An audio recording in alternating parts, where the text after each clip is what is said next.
इस वीडियो में हम केरल हाई कोर्ट के 2021 के एक फैसले की बात करेंगे, जहां पर ये सवाल था कि अगर पति और उसके घर वालों पर पत्नी दहेज का केस लगाती है तो क्या पति को एंटीसिपेटरी बेल दी जा सकती है या फिर नहीं।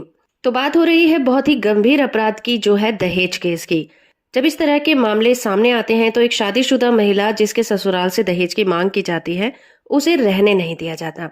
और जब उसे घर से निकाल दिया जाता है तो ये समाज में बहुत ही गलत मैसेज भेजता है। कुछ इसी तरह का मामला आया था केरल हाई कोर्ट में। केस का टाइटल है doctor Sijo Rajan RV versus state of Kerala case.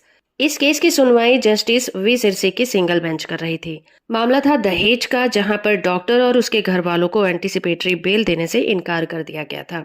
आरोप ये लगाया गया था कि पत्नी और उसके पिता को दहेज के लिए उन्होंने बहुत तंग किया था। पत्नी ने अपने पति, सास ससुर और देवर पर पैसे की मांग करने और फिजिकली मेंटली टॉर्चर करने का आरोप लगाया था। जबकि पति को शादी के टाइम सोने के गहने, कार, पैसा, प्रॉपर्टी गिफ्ट में दी गई थी।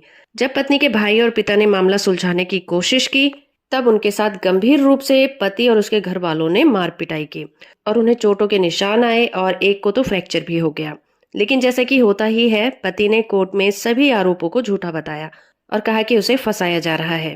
पत्नी सिर्फ ऐसा कह रही है ताकि वो अलग रह सके। कोर्ट ने दोनों तरफ की दलीलों को सुना और कहा कि हमारे देश में जो मैरिड वुमेन हैं, उनके ससुराल वालों के रवैये में बहुत ज्यादा सुधार देखने को नहीं मिलता है, चाहे जमाना कितना भी मॉडर्न क्यों ना हो गया हो। महिलाओं के साथ आज भी फिजिकल और मेंटल क्रुएल्टी की जाती है। उन पर दबाव भी बनाया जाता है ताकि वो अपने मायके से ज्यादा पैसा ला सके।